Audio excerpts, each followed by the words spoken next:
ABC and Roseanne, many warning signs before racist tweet file, in this Jan.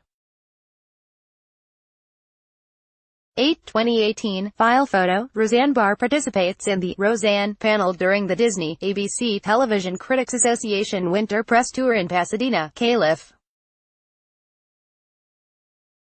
ABC canceled its hit reboot of Roseanne on Tuesday, May 29, 2018, following star Roseanne Barr's racist tweet that referred to former Obama advisor Valerie Jarrett as a product of the Muslim Brotherhood and the Planet of the Apes. Photo by Richard Shotwell, Envision, AP, File, New York, AP, an old picture of Roseanne Barr dressed as Adolf Hitler, wearing a swastika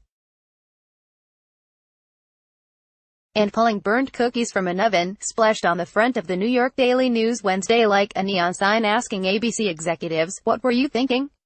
Given Barr's past incidents of bad behavior and questionable social media posts, ABC faced questions Wednesday about why it went back into business with her before it all blew apart. ABC canceled its successful reboot of Roseanne on Tuesday following the star's racist tweet likening former Obama advisor Valerie Jarrett to a cross between the Muslim Brotherhood and Planet of the Apes actor. Barr continued tweeting on Wednesday, at one point saying the offending tweet was composed at 2 a.m. after she took the insomnia drug Ambien. That led the drug maker Sanofi to say on social media that racism is not a known side effect of their product.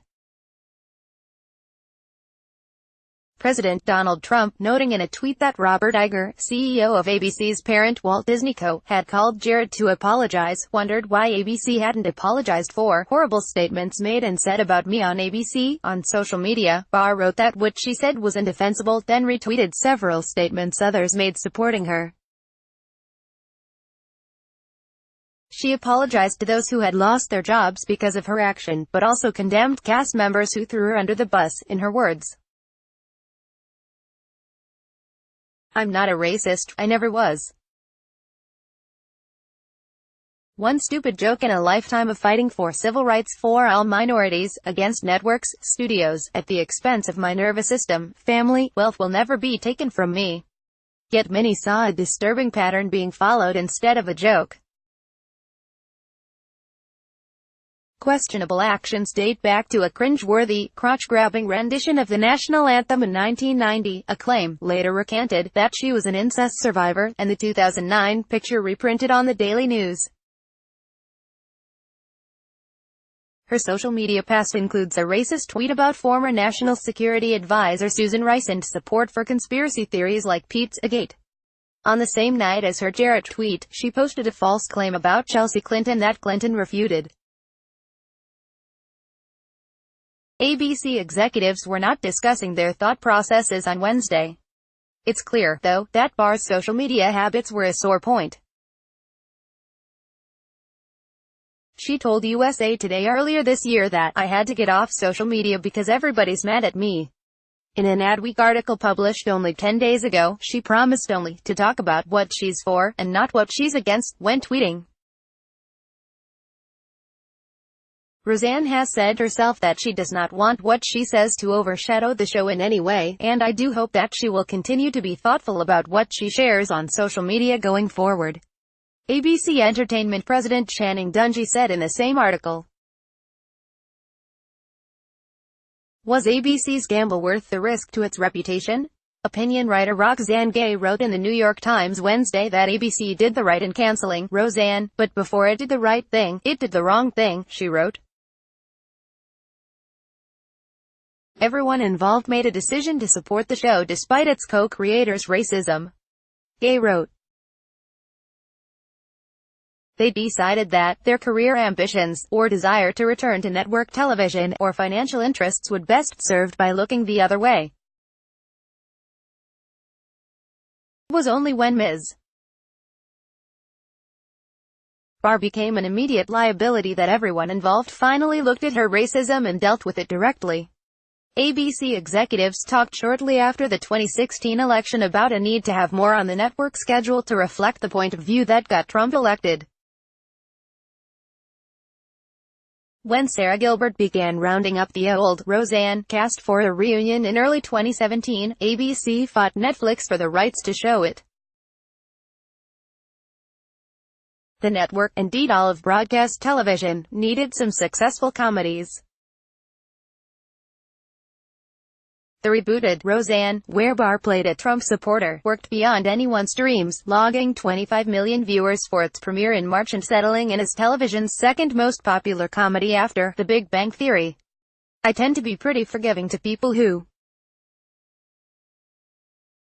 feel they can get a good show out there and keep the star in check, and you usually can, because a lot of stars can be problematic, said Garth Ancier, a veteran television executive who ran entertainment programming at Fox, NBC and the WB networks.